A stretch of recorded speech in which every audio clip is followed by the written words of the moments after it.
Doctor Baba Saheb Ambedkar open university.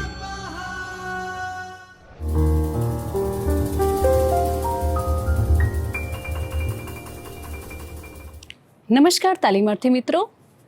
Doctor Baba Saheb Ambedkar open યુનિવર્સિટીના શિક્ષણશાસ્ત્ર વિભાગમાંથી હું ડૉક્ટર હિના રાવલ આપ સૌનું સ્વાગત કરું છું. મિત્રો, આજે આપણે બીએડના પ્રથમ વર્ષના પેપર કોડ ES 116 ગુજરાતીનું અધ્યાપન, જેમાં વિભાગ 3 જેની અંદર બ્લોક 9 ગદ્ય શિક્ષણ વિશે આજે આપણે અભ્યાસ કરવાના છીએ. તો મિત્રો, ગદ્ય શિક્ષણની આપણે જ્યારે વાત કરીએ છીએ ત્યારે ગુજરાતી ભાષાના શિક્ષક તરીકે જ્યારે તમે શિક્ષક બનવા જઈ રહ્યા છો ત્યારે વર્ગખંડ અધ્યાપન કઈ કઈ પ્રયુક્તિઓ દ્વારા તેને તમે અસરકારક બનાવી શકો કે જેથી વિદ્યાર્થીઓને ગુજરાતી ભાષાના જે વિવિધ વિભાગો છે, ગદ્ય, પદ્ય તેમજ વ્યાકરણ, જેને તમે અસરકારક અધ્યયન એનું કરાવી શકો, એ માટે શિક્ષકની ભૂમિકા એ ખૂબ મહત્ત્વની છે. કે આજે આપણે જોઈએ છીએ કે જે આપણી પરંપરાગત શૈલી હતી અધ્યાપનની, ચીલાચાલુ પદ્ધતિઓ હતી કેટલીક, એના કારણે વિદ્યાર્થીઓ ભણવામાં ક્યારેક ધ્યાન નથી આપતા.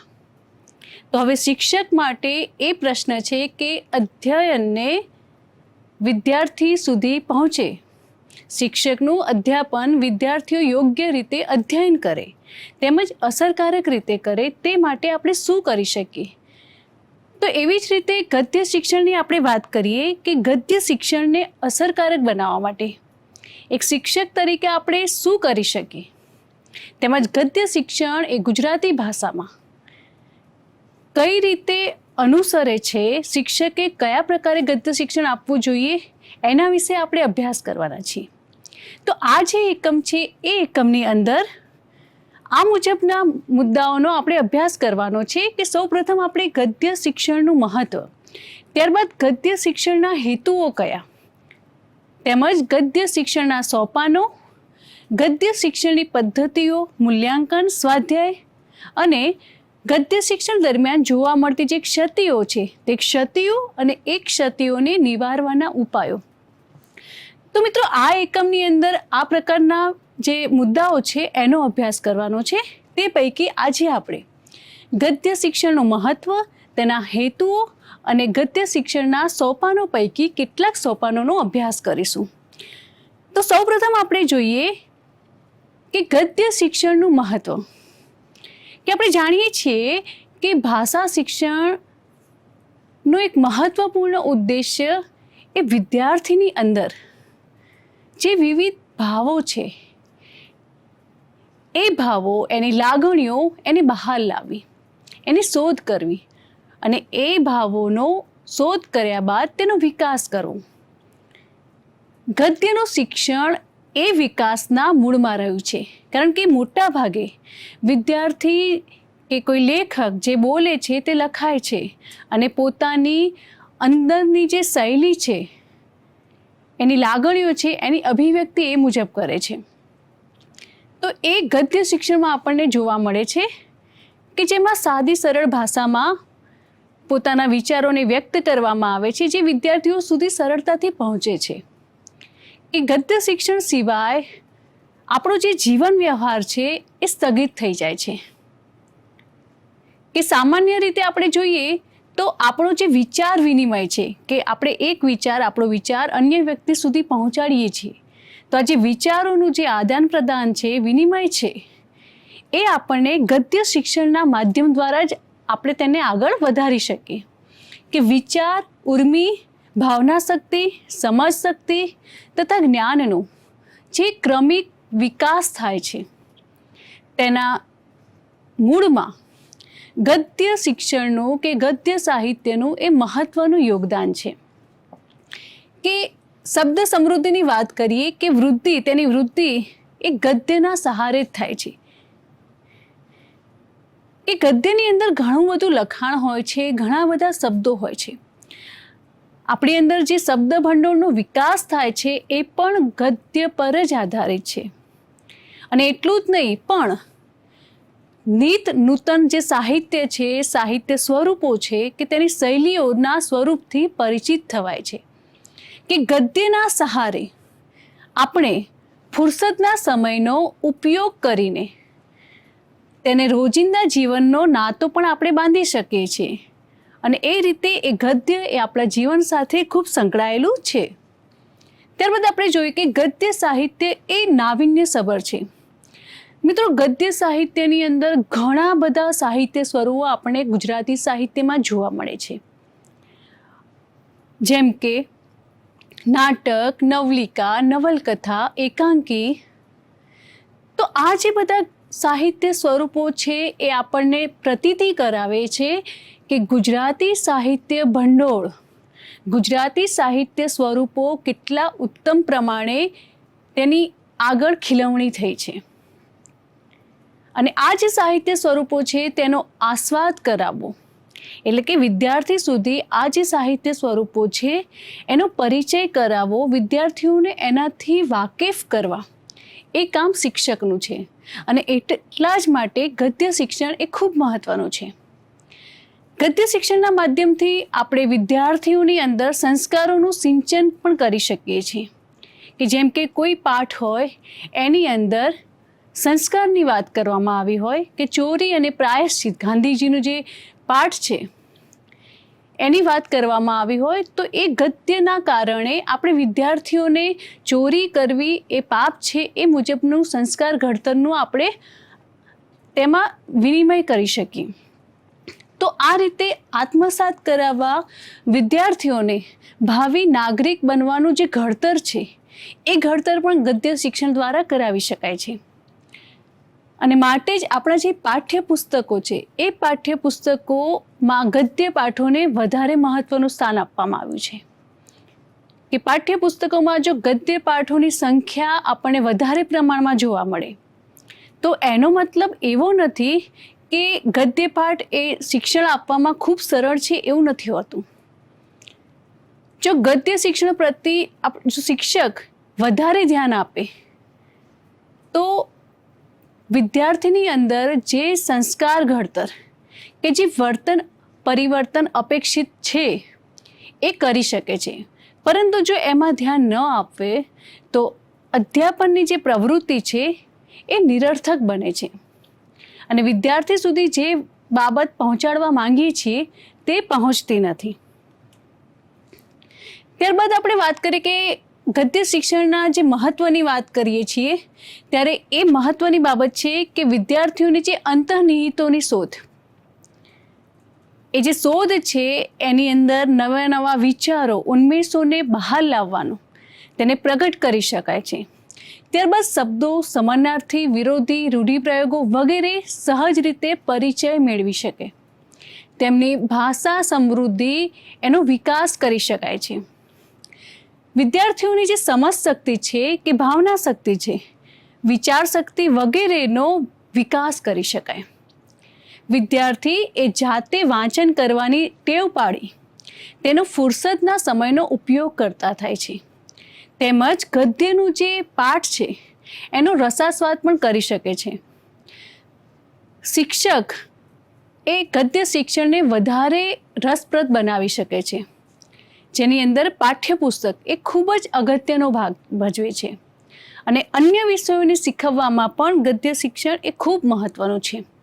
હવે આપણે ગદ્ય શિક્ષણના હેતુઓની વાત કરીએ કે ગદ્ય શિક્ષણ, જ્યારે એક શિક્ષક વર્ગખંડમાં ગદ્યનું પાઠ આયોજન નોંધ તૈયાર કરે છે ત્યારે શિક્ષકે એના કેટલાક હેતુઓ જે છે એને ધ્યાનમાં લેવા જોઈએ. જેમ કે વિદ્યાર્થી એ લેખકના વિચાર, ભાવદ્રષ્ટિ વગેરેને સમજે. ત્યારબાદ વિદ્યાર્થી ગદ્ય સાહિત્યથી પરિચિત થાય. એ શરૂઆતમાં લેખક વિશે પરિચય આપી શકાય. ત્યારબાદ એ જે ગદ્યનો જે પાઠ છે એ પાઠનું સાહિત્ય સ્વરૂપ કયું છે તો એ સાહિત્ય સ્વરૂપનો પણ પરિચય આપી શકાય કે જેનાથી વિદ્યાર્થી સાહિત્ય સ્વરૂપથી પણ પરિચિત થાય. તેમજ વિદ્યાર્થીની અર્થગ્રહણની શક્તિનો વિકાસ થાય કે પાઠની અંદર ઘણા બધા શબ્દો આવે છે અને દરેક શબ્દોથી વિદ્યાર્થી પરિચિત હોતો નથી. તો એ સમયે ગદ્ય શિક્ષણ દ્વારા શિક્ષક એ નવીન જે શબ્દો છે એના વિદ્યાર્થીઓને અર્થ જણાવી એના અર્થથી વાકેફ કરી શકે છે. ત્યારબાદ વિદ્યાર્થી ભાષા તત્વોનો પરિચય મેળવે કે ભાષાની અંદર કે ભાષા જે તત્વોથી બને છે એનો પાઠ દરમિયાન સમયાંતરે પરિચય આપી શકે. વિદ્યાર્થીઓના શબ્દ ભંડોળમાં વૃદ્ધિ થાય તેમજ સાહિત્યના જે વિવિધ પ્રકારો છે એનાથી પણ તે પરિચિત થાય તેમજ વિદ્યાર્થી સાહિત્ય પ્રત્યે રસ અભિરુચિ કેળવે. આ ઉપરાંત લેખકની જે સર્જન શૈલી છે એનાથી પરિચિત થાય. મિત્રો, ગુજરાતી સાહિત્યમાં ઘણા બધા લેખકો કવિઓ જોવા મળે છે અને દરેકની સાહિત્યની રચના કરવાની જે શૈલી છે એ અલગ અલગ જોવા મળે છે. તો પાઠ દરમિયાન તે સાહિત્યકારની જે શૈલી છે એમણે જે રીતે પોતાનું સાહિત્ય લખ્યું છે એના વિશે પણ વિદ્યાર્થીઓને આપણે વાકેફ કરી શકીએ. ત્યારબાદ વિદ્યાર્થી પોતાની ભાષામાં સર્જન કરતા શીખે. કે મિત્રો, ગદ્ય શિક્ષણ દરમિયાન શિક્ષક વિદ્યાર્થીઓની અંદર જે કૌશલ્ય રહેલું છે એને બહાર લાવવા માટે વિદ્યાર્થીઓને કેટલાક વિષય આપીને એમને કોઈ ફકરો લખવાનું કહી શકે કે જેનાથી વિદ્યાર્થી પોતે કયા પ્રકારના વિચારો ધરાવે છે અને કોઈ પણ વિષય બાબતે તેના પોતાના વિચારો કે અભિપ્રાયો કેવા છે, તો આ રીતે એની જે ભાષામાં સર્જન કરવાની જે શક્તિ છે એને પણ શિક્ષક બહાર લાવી શકે છે. ત્યારબાદ શિષ્ટ સાહિત્યનો રસાસ્વાદ કરાવો. કે મિત્રો, આપણે જાણીએ છીએ કે દરેક વિસ્તારની પ્રાદેશિક બોલી હોય છે, પરંતુ ગુજરાતી ભાષાનું માન્ય સ્વરૂપ એટલે શિષ્ટ ભાષા. તો વિદ્યાર્થીને એ સાથે પણ પરિચય કરાવવો જોઈએ કે શિષ્ટ ભાષા કયા પ્રકારે હોય. કારણ કે એક શિક્ષક તરીકે શિક્ષકે પણ એ બાબત ધ્યાનમાં રાખવાની છે કે પોતાના પાઠ દરમિયાન કે અધ્યાપન દરમિયાન વિદ્યાર્થી સામે શિષ્ટ ભાષામાં જ અધ્યાપન કરાવવું જોઈએ. આ ઉપરાંત અનુભવોમાં વિશાળતા લાવવી. કે શિક્ષકે સતત વિદ્યાર્થીઓને એવા ઉદાહરણ આપવા જોઈએ કે જેથી એ ઉદાહરણો ઉપરથી વિદ્યાર્થી વધારે સારી રીતે અભ્યાસ કરી શકે. કેટલાક જીવંત ઉદાહરણો પણ એને ઉદાહરણમાં આપી શકાય. કલ્પના શક્તિ સમૃદ્ધ બનાવવા ઇચ્છનીય માનસિક વલણો અને આદર્શોનું ઘડતર કરવું. ત્યારબાદ હવે આપણે ગદ્ય શિક્ષણના જે સોપાનો છે કે શિક્ષક જ્યારે ખાસ કરીને ભાષાના શિક્ષક જ્યારે વર્ગખંડમાં ભાષાનો કોઈ એકમ ભણાવે છે ગદ્યને લગતો, ત્યારે તે કયા સોપાનોને અનુસરે છે એ મહત્વની બાબત છે. તો એ રીતે આપણે ગદ્ય શિક્ષણના જે સોપાનો છે એની વાત કરીએ કે સૌ પ્રથમ આવશે પ્રસ્તાવના એટલે કે એનો પ્રારંભ, જેને આપણે વિષય પ્રવેશ પણ કહી શકીએ અને વિષયાભિમુખ પણ કહી શકીએ. ત્યારબાદ આવશે આદર્શ વાંચન, ત્રીજું છે લેખક પરિચય અને ચોથું છે વિષય વસ્તુ વિશ્લેષણ. તો હવે ગદ્ય શિક્ષણના આ જે સોપાનો છે એ સોપાનોને આપણે ક્રમશઃ એના વિશે આપણે પરિચય પ્રાપ્ત કરીએ. તો સૌ પ્રથમ છે પ્રસ્તાવના, પ્રારંભ, વિષય પ્રવેશ કે વિષયાભિમુખ. તો મિત્રો, જ્યારે શિક્ષક વર્ગખંડમાં પ્રવેશે છે, પોતે વિદ્યાર્થીઓને જે પાઠ ભણાવવાના છે, તો વર્ગખંડમાં પ્રવેશીને તરત જ તે પોતે કયો પાઠ ભણાવવાના છે એ નથી કહેતા. કારણ કે શિક્ષકનો મુખ્ય ઉદ્દેશ્ય વિદ્યાર્થી પાસેથી પાઠનું જે વિષય છે એને બહાર લાવવાનો, પાઠનો જે વિષયાંક છે એને બહાર લાવવાનો હોય છે. અને આ માટેનું મુખ્ય કારણ કે વિદ્યાર્થીની અંદર પૂર્વ જ્ઞાન કેટલા પ્રમાણમાં છે એ જાણી શકાય. ત્યારબાદ વિષયાભિમુખ કરવા માટે શિક્ષક વિદ્યાર્થીઓને કેટલાક પ્રશ્નો પણ કરી શકે અને એ પ્રશ્નોમાંથી જે જવાબો પ્રાપ્ત થાય એના ઉપરથી પછી વિષયાભિમુખ કે વિષય પ્રવેશ થઈ શકે. અને એ માટે શિક્ષક વિવિધ જે પ્રયુક્તિઓ છે, કેટલાક ચાર્ટ્સ છે, આકૃતિઓ છે કેટલાક સંવાદ છે, એ દરેક બાબતોનો ઉપયોગ કરી શકે. ત્યારબાદ નવા જ્ઞાન માટે આના કારણે વિદ્યાર્થી એ ઉત્સુક બને છે કે વિષય અભિમુખ જો આકર્ષક હોય, વિષય પ્રવેશ અસરકારક હોય તો વિદ્યાર્થીને અધ્યયનમાં રસ પડે છે. એની ઉત્સુકતા જાગે છે કે શિક્ષક આજે શું ભણાવશે, શિક્ષક આજે શું કરાવશે. આ પ્રકારની ઉત્સુકતા એ વિદ્યાર્થીઓને વિષય માટે રસ પેદા કરવા માટે ખૂબ જરૂરી છે. ત્યારબાદ વર્ગનું જે વાતાવરણ છે એ પ્રારંભથી જ જામી જાય છે. પરિણામે જે ઉદ્દેશ્ય છે કે કથનમાં એકદમ સાહજિકતા આવી જશે, કે જીવંત ઉદાહરણો, વિદ્યાર્થીઓ સાથે વિચારોનો વિનિમય હોય તો વર્ગખંડનું જે વાતાવરણ છે એ જીવંત બની જશે અને સહજ બની જશે. વિદ્યાર્થીઓને ખ્યાલ પણ નહીં આવે કે તેઓ કોઈ જૂના જ્ઞાનમાંથી નવા જ્ઞાનમાં પ્રવેશ કરે છે. અને આ રીતે વિષય પ્રવેશમાં સ્વાભાવિકતા, સરળતા આ બધું હોવું એ ખૂબ જરૂરી છે. કે વિષય પ્રવેશ એ આદર્શ હોવો જરૂરી છે. કે કેટલી વાર એવું બને કે મારી મચેડીને વિષયાભિમુખ કરાવવામાં આવે, કે એવા પ્રશ્નો પૂછવામાં આવે કે જે વિષય સાથે સંબંધિત જ ના હોય, તો શિક્ષકે એ બાબત ઉપર ખૂબ ધ્યાન રાખવું જોઈએ. ત્યારબાદ પ્રસ્તાવના થયા પછી તરત જ વિષયાંગની જે સ્પષ્ટતા છે એ સ્પષ્ટતા કરી બ્લેકબોર્ડ ઉપર ત્યારબાદ વિષયાંગનું લેખન કરવું જોઈએ. મિત્રો, તાલીમ પામેલ શિક્ષક એ એની અધ્યાપન કરાવવાની શૈલી ઉપરથી ખ્યાલ આવે છે. કારણ કે ખરેખર જેમણે તાલીમ લીધી હોય એ શિક્ષક ક્યારે વર્ગખંડમાં પ્રવેશીને સીધો જ બ્લેકબોર્ડ ઉપર પોતાના વિષયનું કે વિષયાંગનું નામ નહીં લખે. વિષય લખી શકે છે, પરંતુ વિષયાંગ જ્યારે વિષયાભિમુખ થઈ જાય છે એ પછી જ લખી શકે. તો આના ઉપરથી ખ્યાલ આવે છે. ત્યારબાદ હવે બીજું આવશે કે શિક્ષકે વિષયાભિમુખ કરાવી લીધું, હવે આવશે આદર્શ વાંચન. કે નિશ્ચિત કરેલા એકમ અંશનું શિક્ષક દ્વારા સૌપ્રથમ તો વાંચન થવું એ ખૂબ જરૂરી છે. કે વિદ્યાર્થી પહેલાં શિક્ષકને સાંભળશે, ત્યારબાદ દરેક શબ્દનો ઉચ્ચારણ કઈ રીતે કરવું, આરોહ અવરોહ કઈ રીતે કરવું એના વિશે વિદ્યાર્થીને ખ્યાલ આવશે. વિરામ ચિહ્નોની પણ બાબત જે છે એનો ખ્યાલ રાખવાનો છે. ત્યારબાદ પઠનના પ્રભાવોત્પાદક બની રહેશે. દરમિયાન લગભગ 15 થી 20% જેટલું અર્થગ્રહણ થઈ જાય છે.